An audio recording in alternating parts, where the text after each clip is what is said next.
Hello students.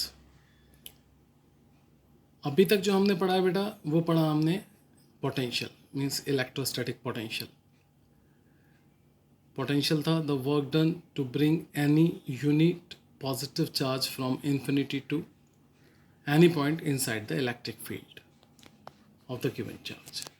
फिर कुछ work done पढ़े due to 2 point charge system, N point charge systems and 2 point charge system in external electric field, जो मेरा last topic था पिछली class में।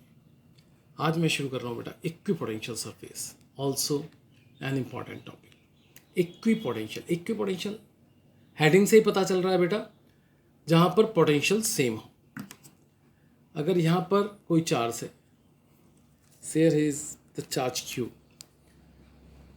तो यहाँ पर एक ये आर रेडियस का सर्कल मैंने डाल दिया। 2 पॉइंट लिए A and B, both are at distance r from the charge, so potential at point A is V, potential at point B is V, same potential at A as well as at B, so that surface is called equipotential surface। यहाँ पर सब जगह potential V ही होगा, क्योंकि हर जगह charge से जो दूरी है वो सेम है R, so that surface is called equipotential surface। With respect to definition, the surface around the charge where the potential remains same is called equipotential surface। Next thing, work done, आपने पढ़ा है work done होता है potential difference into charge. अब मैं यहाँ पर निकालना चाहता हूँ वर्क डन कितना होगा। To move any charge from A to B, work done कितना होना चाहिए।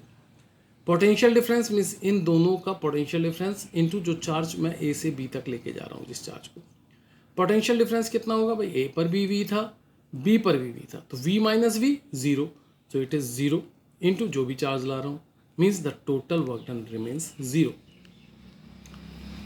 Total work done to move any point charge on equipotential surface is zero.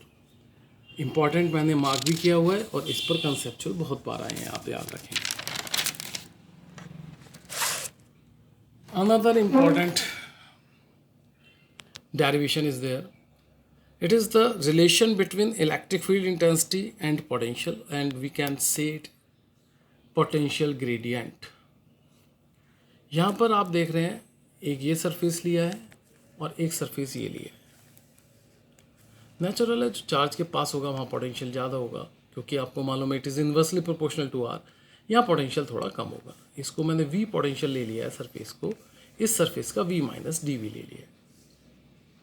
Say it is the direction of electric field, ये direction of electric field. ये दोनों surface के बीच की दूरी हमने डी आर ले ली, थीटा एंगल पर है। तो आप देखेंगे अब बेटा, work done to move any charge from one इस surface to another, work done कितना हो गया बेटा, potential difference into charge. Potential difference V minus d V minus V, V minus d V minus V, ये हो गया potential difference. Into charge भी आएगा यहाँ पर, इनटू चार्ज, जिस चार्ज को मैं लेके जा रहा हूँ। तो ये कितना हो गया बेटा, V से V कैंसिल हो गया, minus d V into q. So minus q d V is the potential difference into charge, means the work done to move charge from one surface to another surface. Another work done is also given by, आपको मालूम है it is electric field intensity into d r, या force into d r, F d r cos theta. E cos theta is along d r, आपने यहाँ देखा ये ई था तो इधर ई कॉस थीटा, तो बेटा it is F d r cos theta. E cos theta is along d r, so d W is equal to E d r, means हमने क्या किया, E is equal to F by q होता है, तो F is equal to E q, तो F की जगह q E लिख दिया, डी आर और कॉस जीरो ले लिया यहाँ पर। On equating first and second, ऊपर आ रहा था देखो बेटा फर्स्ट में minus q d V, second आ गया है हमारा यहाँ पर q E into d r, दोनों को इक्वेट कर दिया, क्यू से क्यू कैंसिल करके E is equal to minus d V by d r. E is the electric field intensity, dV is the change in the potential. So it is the relation between potential and electric field intensity. dV by dr is called the potential gradient, means fall of potential per unit length. It is called potential gradient. और यहाँ पर हमने इसको mod में ले लिया है, तो it is dV by dr called potential gradient. तो आपको ये ध्यान रखना है, ये डेरिवेशन भी पूछा गया है, कंसेप्चुअल तो आते ही हैं इस पर हमेशा. नेक्स्ट, ये 1 मार्क 2 मार्क में बहुत बार पूछा गया question. Electric field is normal to equipotential surface. You have to prove that electric field intensity equipotential surface के नॉर्मल होती है, 90 डिग्री पर होती है. एज हियर, ये मैंने फिर कोई चार्ज लिया Q और ये इसका इक्विपोटेंशियल सरफेस है. इट इज r डिस्टेंस पे ए बी. हमने शो करना है कि ये जो इलेक्ट्रिक फील्ड इंटेंसिटी है ये नॉर्मल है 90 डिग्री पर. ये डिस्टेंस हमने dx ले लिया. The work done to move any charge on equipotential surface is zero. ये तो हम पहले पढ़ चुके हैं, अभी किया है. तो E dot d x is equal to zero. We can say E d x cos theta is equal to zero, cos theta is equal to zero, so theta is equal to 90. Means E और dx के बीच में 90 degree angle होगा. So we can say it is normal to the equipotential surface. ये proof 2 marks में बहुत बार पूछा है बोर्ड में. डिफरेंट शेप्स होती हैं बेटा equipotential. If isolated positive charge is there तो it is spherical in shape. इस तरीके से स्फीयर बनाते हो जाएंगे, spherical in shape. Electric field normal होगा. 2 पॉजिटिव चार्जेस होंगे तो होगा क्या कि ये जो स्फीयर्स हैं ये टुवर्ड्स ईच अदर आएंगे, एक दूसरे की तरफ आएंगे. Then they meet here and ये एनवलप बनेगा, means the common potential of these two. तो ये एनवलप बनाना ज़रूरी होता है बेटा, अन्यथा नंबर नहीं मिलते. विद रेस्पेक्ट टू नेगेटिव आप देखेंगे यहाँ पर एक दूसरे से दूर जा रहे हैं एंड सो ऑन. यहाँ पर टच नहीं करेंगे. तो it is the equipotential surface due to positive charge, 2 positive charges and 2 negative charges. If electric field lines are along z axis, अगर z axis की तरफ है तो इस तरीके से एक्स वाई प्लेन में इक्विपोटेंशियल सरफेस होगा. ये इलेक्ट्रिक फील्ड लाइंस दिखाएंगे z एक्सिस के along. So x y plane में इक्विपोटेंशियल सरफेस होगा. अगर मान लो electric field intensity x axis के अलाउंग होती तो वाई जेड प्लेन पर हमारे को इक्विपोटेंशियल सरफेस मिलता. ये आजकल सबसे ज़्यादा पूछा जाता है. तो आप इसको ड्रॉ करेंगे, इनको यहाँ तक याद रखेंगे. इसमें एक चीज़, चलो मैं कंसेप्चुअल्स कराऊंगा तब बताता हूँ. Next is flux. फ्लक्स को अच्छी तरह समझना. 3 मार्क क्वेश्चन आता है इस पर, pure numerical.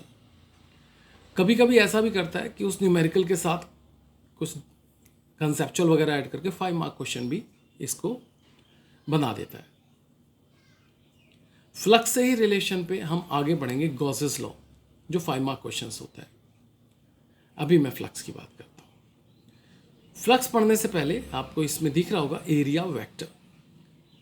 Basically area is a scalar quantity. Area एक स्केलर क्वांटिटी होती है, but for some important derivations we convert it into vector quantity. How?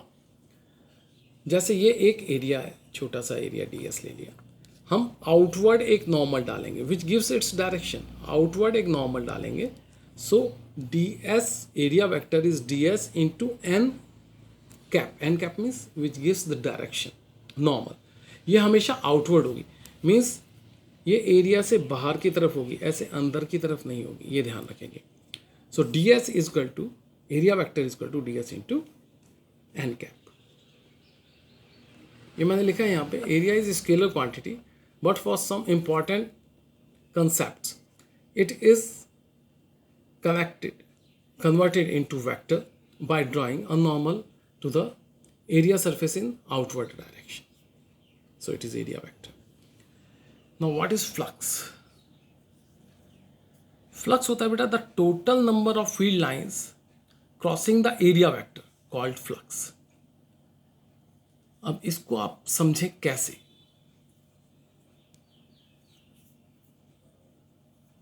इसको इस तरीके से समझें,